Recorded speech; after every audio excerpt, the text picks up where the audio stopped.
Se você chegou aqui nesse vídeo, eu acredito que não tenha sido por acaso. Você deve estar passando por algum processo doloroso de separação, de briga com alguém que você ama, de luto, e no meio dessa angústia você não sabe mais o que fazer.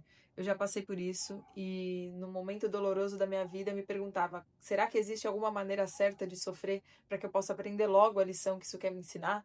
Né? Eu acredito que as dores que vêm na nossa vida, elas não vêm para nos derrubar, elas vêm para nos ensinar alguma coisa, né? Deus manda os desafios para que a gente possa aprender a nossa lição. Quanto mais rápido a gente aprender, mais rápido a gente vai se ver livre desse momento para chegar logo e dar o nosso próximo passo. Eu sou Juliana Sorrentino. Aqui no meu canal a gente vai falar sobre fortalecimento emocional, autodesenvolvimento e espiritualidade. Se você tem interesse por esses temas, já deixa seu like, se inscreve no canal, que vai vir muita coisa legal por aí. O que aconteceu comigo? Há uns 2 anos atrás, eu comecei um processo de desenvolvimento espiritual, eu já fazia terapia há alguns anos, e eu entrei em contato com o conceito de curar os nossos traumas. E curando algumas coisas que estavam mais superficiais, eu comecei a florescer, a prosperar em conhecimento e eu comecei a ficar muito produtiva. Eu lancei um projeto, os conhecimentos estavam fluindo através de mim, estava me sentindo realmente muito inspirada. E aí, quando eu fui contar para uma pessoa muito importante para mim sobre esse projeto, essa pessoa fez um comentário que me destruiu completamente. Acabou com a minha autoestima, eu fiquei meses travada, tentando produzir e não saía nada, eu não gostava do que eu estava fazendo. Hoje, olhando, hoje curada, eu vejo que nem foi tão crítico o que a pessoa me falou. Mas eu tinha uma ferida que não estava curada e que veio tão à superfície, tão aberta, que isso naquele momento me destruiu. E eu pensei, meu Deus, como eu tô instável, como eu tô insegura sobre mim mesma, né? Como que uma coisa tão simples pode acabar comigo?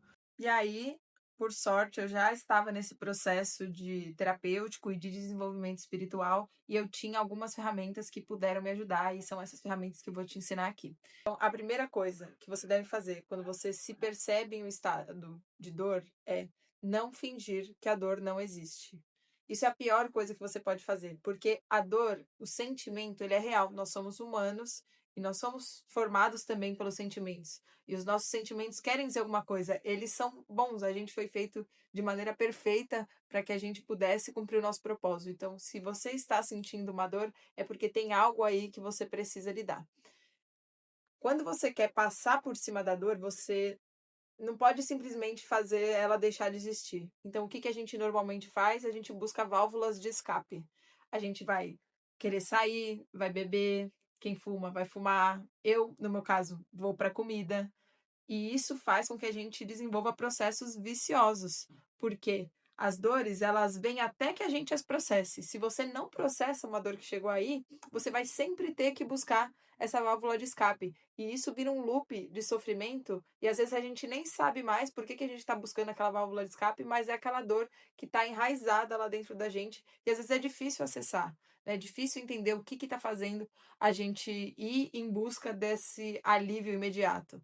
Né? Então, se você já identificou o que é a sua dor, qual é o motivo, não tente passar por cima, não tente escapar do que você está sentindo. Qual que é a maneira certa de sentir a dor? É sentar-se com ela. Você está sentindo tristeza? Tudo bem, eu estou triste. Eu sou um ser humano, eu não sou mais fraca porque eu estou me sentindo triste. Independente da situação, o que está vindo é uma angústia dentro de mim, um sentimento no meu coração, que é algo que me faz querer chorar, e eu vou chorar, eu vou sentir. Ponto. Você vai perceber que o sentimento, eles não duram dias, às vezes nem horas. São minutos que aquele sentimento te invade, e se você permitir que ele venha e se dissipe, você não vai ficar sentindo por muito tempo.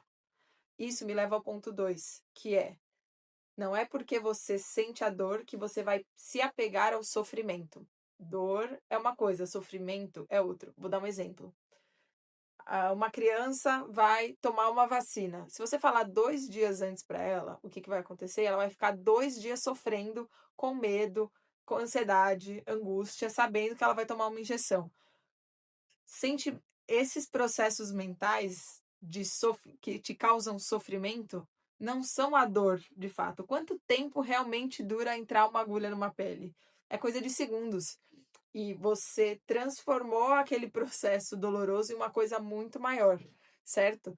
Então, perceba se o que você está sentindo é por conta dos seus pensamentos e de como você está processando a dor, ou se é a dor de fato. Saiba diferenciar o que é pensamento, o que é processo mental e o que é realmente sentimento. Para mim, sempre foi muito difícil. Eu era uma pessoa que não sentia, eu não me permitia sentir. Eu ia passando por cima das coisas, só que essas coisas voltavam para mim em avalanches de pensamento, assim. Eu estava sempre agitada, sempre reativa.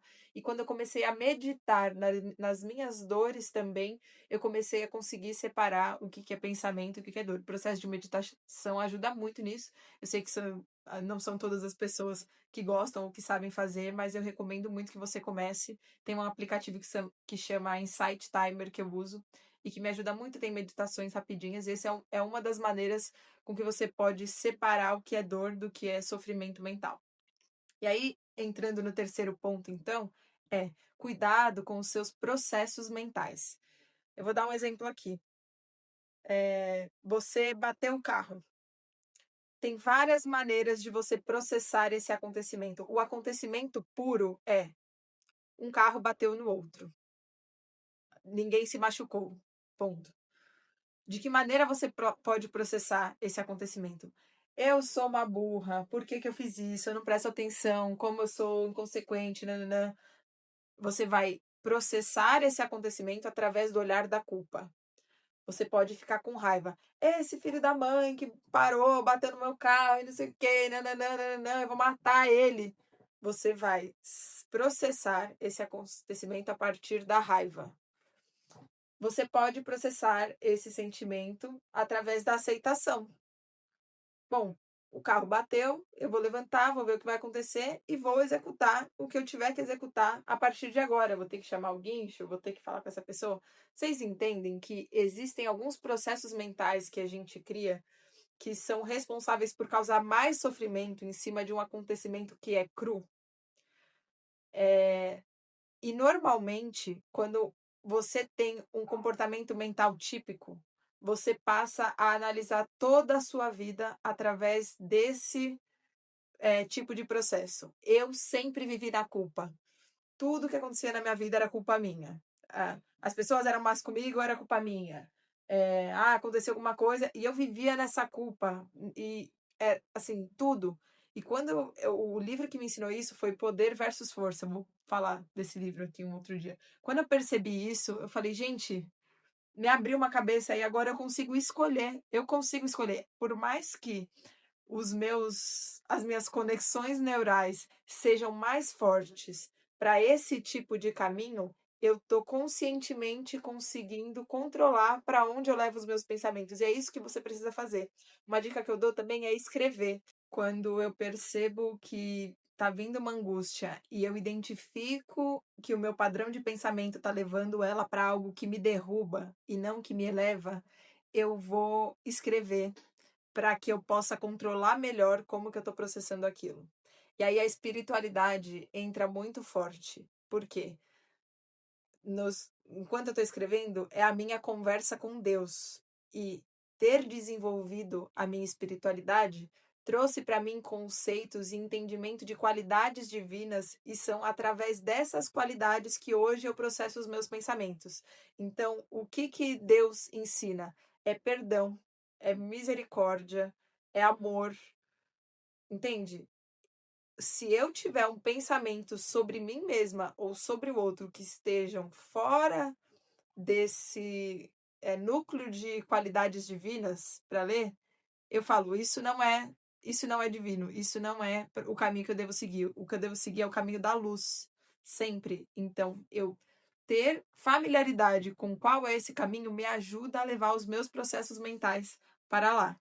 Eu não sei qual que é a sua religião, mas esteja em contato com conteúdos, né? Absorva conhecimentos, leituras, músicas, e ambientes que te ajudem a ir em direção a essa luz, para que você conheça o caminho. Isso me leva para o quarto ponto, que é: só fale das suas fraquezas para quem te fortalece. Às vezes, agora a gente sabendo que existem esses padrões mentais, existem pessoas que na nossa vida elas nos amam e que a gente ama e elas querem verdadeiramente o nosso bem, mas elas estão em padrões mentais negativos. E isso vai fazer com que ela leve você a pensar como ela vai fortalecer os seus caminhos negativos, certo? Então, isso foi muito desafio para mim. Eu me expunha demais para todas as pessoas, e eu absorvia tudo que as pessoas me falavam, e eu achava que eu era todos os meus pensamentos também. E quando eu identifiquei que eu sou o observador disso tudo que acontece, hoje se alguém me fala alguma coisa, eu consigo entender se aquilo está me levando para baixo ou para cima.